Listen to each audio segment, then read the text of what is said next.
नमस्कार दोस्तों, मैं लक्ष्मी पैरसी जानकारी देने के व्यवसाय में हूँ। जानकारी देने आई हूँ और स्वामी विवेकानंद जी का संदेश देना चाहूँगी एक स्टोरी के माध्यम से।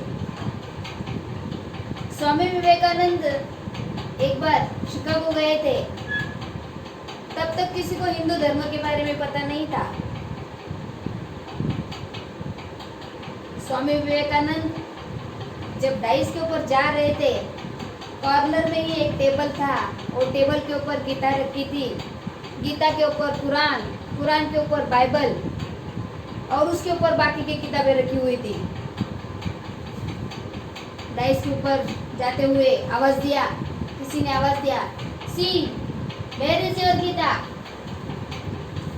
सी वेयर इज योर गीता।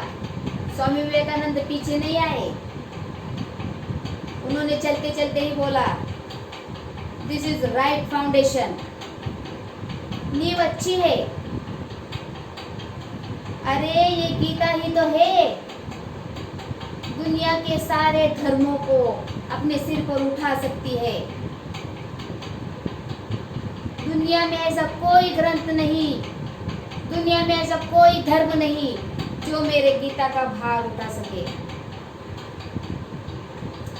क्या संदेश था, क्या भावनाएं थी अपने देश के प्रति, अपने मातृभूमि के प्रति, क्या प्यार था अपने मिट्टी के लिए, जहां पर जन्म लेकर स्वामी विवेकानंद जी अमेरिका गए थे हिंदू धर्म के बारे में बताने के लिए। ये स्वामी विवेकानंद जी का संदेश था, आप तक पहुंचाना मेरा काम है, क्योंकि मैं जानकारी देने के व्यवसाय में हूँ। उसी तरह से लाइफ इंश्योरेंस में आपने देखा होगा, LIC का जो सिंबल है, 2 हाथों का चिन्ह है और उसके अंदर, उसके बीच में एक दिया जल रहा है और उसके नीचे लिखा है योगक्षेमम वयाम्यहम्, योगक्षेमम वयाम्यहम्। ये भी गीता से ही लिया है। उसका संदेश क्या है, आप मुझ पर भरोसा करो, मैं आपकी जरूरत की सारी चीजें पूरी करूंगा। आप हमारे पास जो भी संचित करते हो, मैं उसके सुरक्षा का वचन देता हूँ।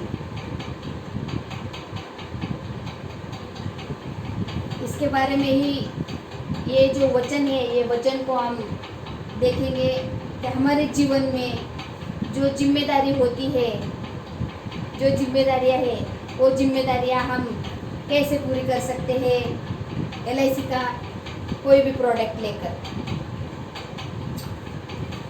तो हम देश को जब स्वतंत्र मिला तब से बात करेंगे।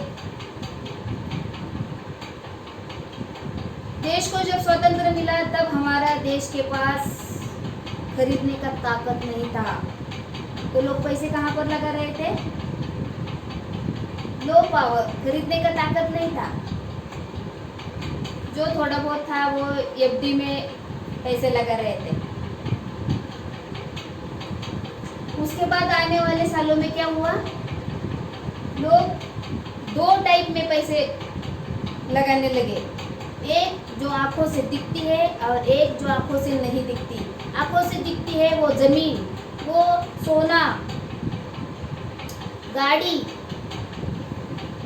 LIC का पॉलिसी आंखों से नहीं दिखता। कुछ लोग LIC का पॉलिसी ले रहे थे, कुछ लोग FDs ले रहे थे, कुछ लोग प्रोविडेंट फंड में डाल रहे थे, कुछ लोग PPF में डाल रहे थे, जो अच्छा रिटर्न देती है। जमीन भी अच्छा रिटर्न देती है। लेकिन आज ये अच्छे दिन थे ना, वो निकल गए हैं। कैसे निकल गए हैं, अगर हम 23 साल पहले अगर जाते हैं, उस समय 10 ग्राम सोना अगर लेना है तो कितना पैसा लगता था, आप बताइए, सोचिए आप।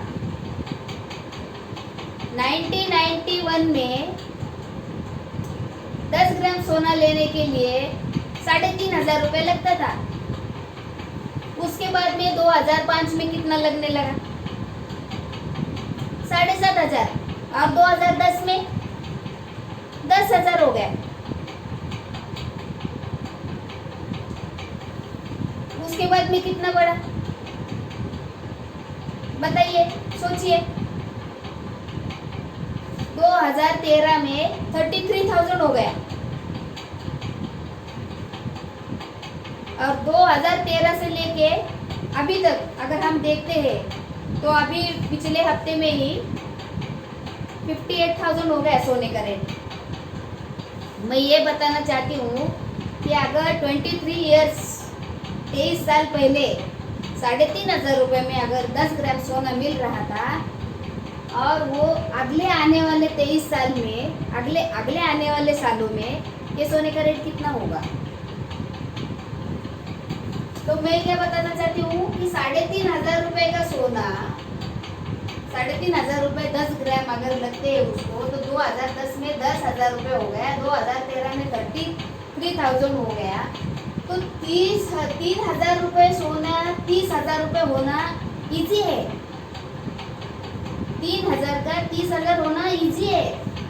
30,000 का 60,000 होना पॉसिबल है। लेकिन 30,000 रुपये का 1,00,000 रुपये होना डिफिकल्ट है। क्यों? अगर 1,00,000 रुपये हो गया तो खरीदेगा कौन?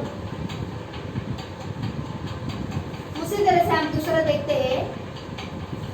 अगर 5 लाख का कोई जमीन है, 5 लाख रुपए जमीन में लगाया, उसका 1 करोड़ पॉसिबल है।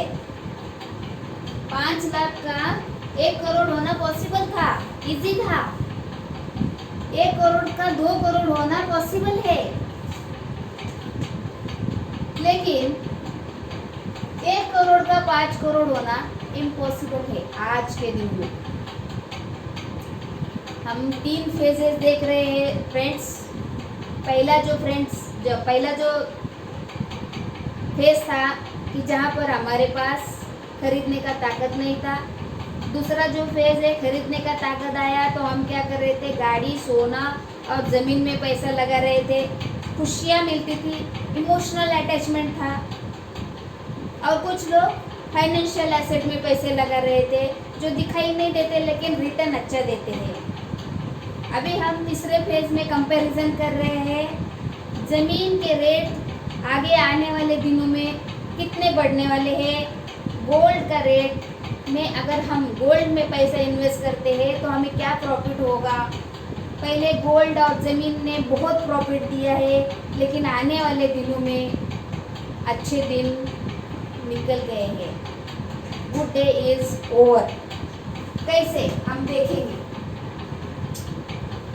आज हमारे देश का जीडीपी ग्रोथ जो है वो 7.6 है। 7.6 जीडीपी ग्रोथ है। आज ही न्यूज़ में जीडीपी के बारे में बता रहे थे, नीचे आ रहा था कौन से देश में कितना है, कौन से देश में कितना है। आज हमारे देश में जीडीपी ग्रोथ 7.6 है। हमारा देश डेवलप के मार्ग पर है, उन्नति के मार्ग पर है। क्यों है? पहले जो लोग टैक्स गवर्नमेंट को कम भर रहे थे, हम पिछले सालों का स्टडी करके देखेंगे कि पहले 40 लाख रुपए टैक्स जमा हो रहा था। उसके बाद कितना हुआ पता है आपको? कितने टैक्स आ रहा था गवर्नमेंट के पास? 5 करोड़ टैक्स आ गया। अभी आगे आने वाले सालों में 20 करोड़ टैक्स जमा होने वाला है। क्यों? क्योंकि गवर्नमेंट जो टैक्स पेयर्स है उनको टैक्स में छूट देने वाले हैं। तो लोग पैसे कहाँ पर लगाएंगे? जहाँ पर टैक्स में छूट मिलेगी, जहाँ पर मिलने वाली इनकम है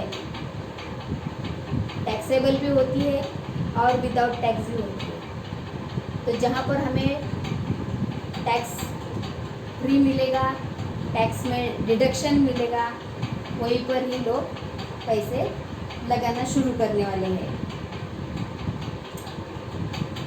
पहले लोग एफडी में पैसा जमा करते थे, आज एफडी का रेट देखा तो 4.7 है।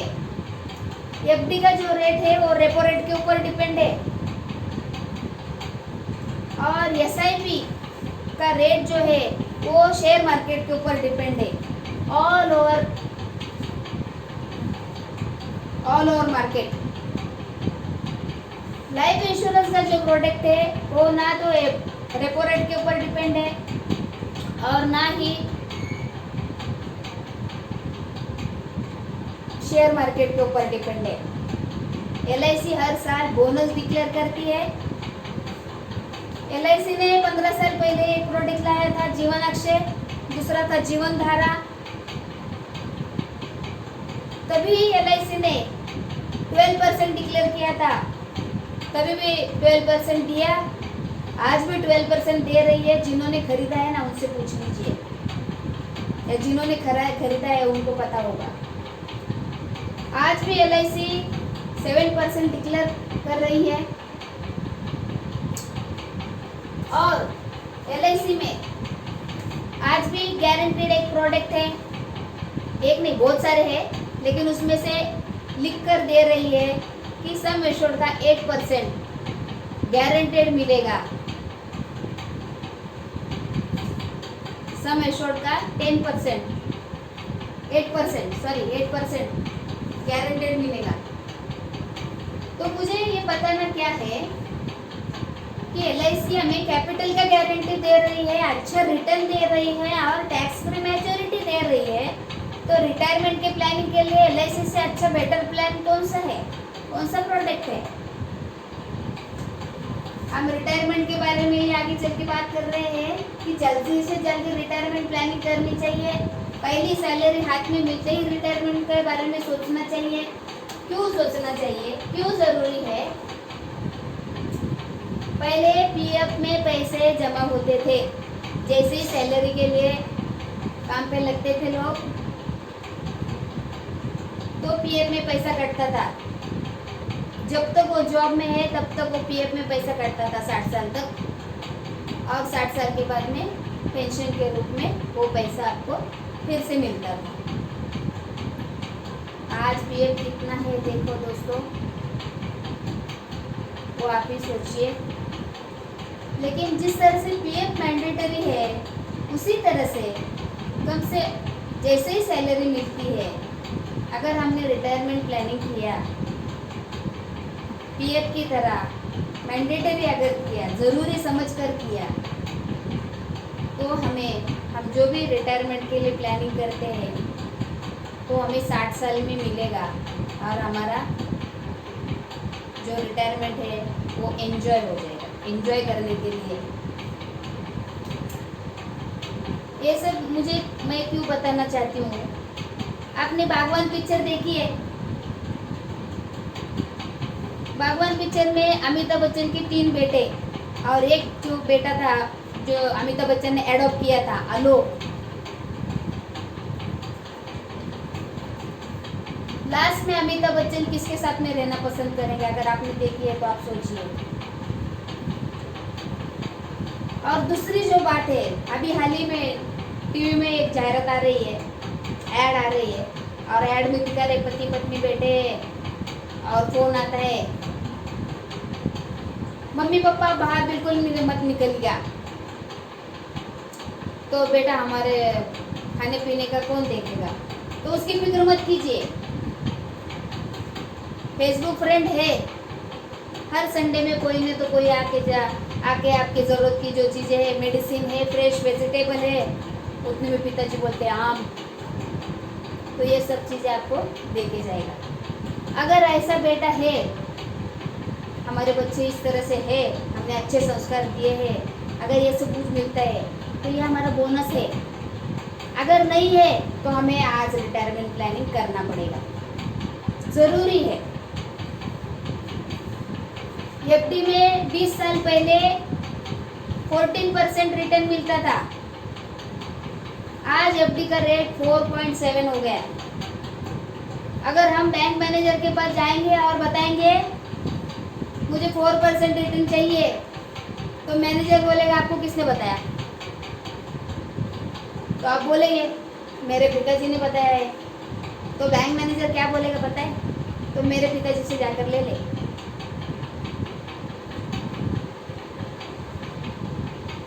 अगर पीपीएफ के बारे में सोचेंगे तो पीपीएफ में 15 साल पैसा भरना पड़ता है। आप जितना चाहेंगे उतना भर सकते हैं, उस हिसाब से रिटर्न भी मिलेगा। पीपीएफ में रिस्क कवर नहीं। आप ही सोचिए, पीएफ अच्छा है, रिटर्न अच्छा देता है, लेकिन हमें रिटायरमेंट के लिए कौन सा प्लान लेना जरूरी है? क्योंकि हमारे पास जिम्मेदारी है। कौन सी जिम्मेदारी है? 2 जिम्मेदारी है। एक तो बच्चों की शादी और दूसरा बच्चों का एजुकेशन। ये शॉर्ट टर्म की गोल है, लेकिन लॉन्ग टर्म के लिए, लॉन्ग टर्म यानी कि रिटायरमेंट के लिए हमें लॉन्ग टर्म का ही सेविंग करना पड़ेगा। अभी सेविंग और के बारे में, सेविंग और इन्वेस्टमेंट के बारे में मैं बताऊंगी कि सेव एंड क्रिएट क्या होता है और क्रिएट और सेव क्या होता है। सेव मतलब आरडी जिस तरह से होती है, हम थोड़ा थोड़ा पैसा भरते हैं आरडी में और हमें जो रिटर्न मिलता है उसको क्रिएट होता है, यानी कि थोड़ा थोड़ा सेव किया और क्रिएट होके पैसा मिला।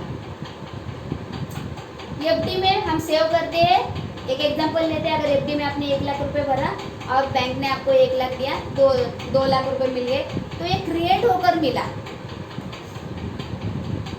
उसका हम एग्जांपल लेंगे कि अगर हम जमीन में एक, अभी हमने सेव और क्रिएट देख लिया, अभी क्रिएट और सेव के बारे में देखेंगे। तो क्रिएट और सेव के बारे में क्या है? आपने 1 करोड़ का जमीन लिया, आपका पूरा 1 करोड़ आपको जमीन में लगाना है, देना होगा, तो आपका 1 करोड़ जमीन का प्रॉपर्टी आपके नाम से हो जाएगा। लेकिन अगर हमारे पास 1 करोड़ नहीं है तो हमें बैंक से लोन लेना पड़ेगा, बराबर है, और वो लोन हमें 20 से 25 साल तक भरना पड़ेगा और उसका ईएमआई कितना होगा? 10 लाख रुपए हर साल में। कितने साल? 20 से 25 साल तक। और वो हम 20 से 25 साल होने के बाद में वो प्रॉपर्टी हमारा होता है, हो जाएगा, हमारे बाद हमारे फैमिली का हो जाएगा ट्रांसफ़र करने से। दूसरी बात, कंपैरिजन करेंगे हम एलआईसी के प्रोडक्ट के साथ में। अगर हम एलआईसी का 1 करोड़ सम एश्योर्ड का, सम एश्योर्ड मतलब क्या है? कवर, मतलब प्रोटेक्शन। अगर हम 1 करोड़ का सम एश्योर्ड लेते हैं, कवर लेते हैं, तो हमें कितना प्रीमियम भरना पड़ेगा? 5 से 6 लाख रुपए प्रीमियम भरना पड़ेगा। कितने साल? 20 से 25 साल तक।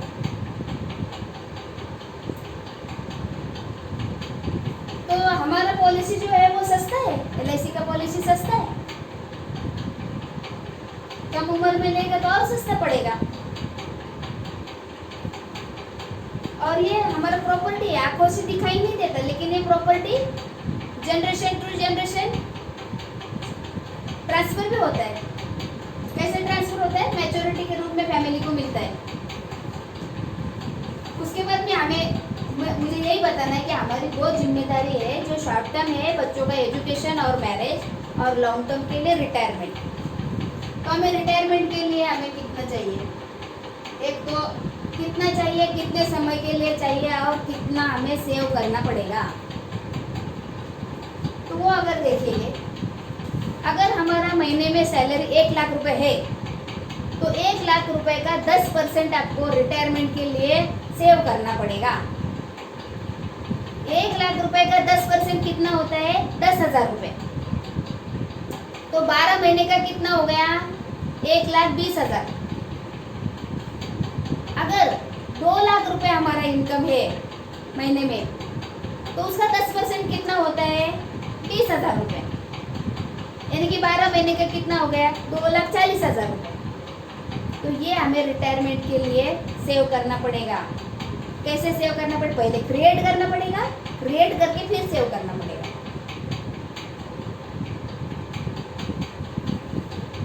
तो LIC के पास ऐसे भी प्रोडक्ट है तो भी मिलेगा, नहीं तो फैमिली को मिलेगा, और कंपनी को कुछ होगा तो भी गवर्नमेंट पैसा देने वाली है। उसके बाद में हमें जल्द से जल्द लेना चाहिए। क्यों लेना चाहिए? क्योंकि आज उम्र बढ़ रही है, आज उम्र बढ़ रही है। अगर आपका ये सोच है ना कि नहीं मैं ज़्यादा दिन तक नहीं जीऊँगा, तो ये आपका भ्रम है।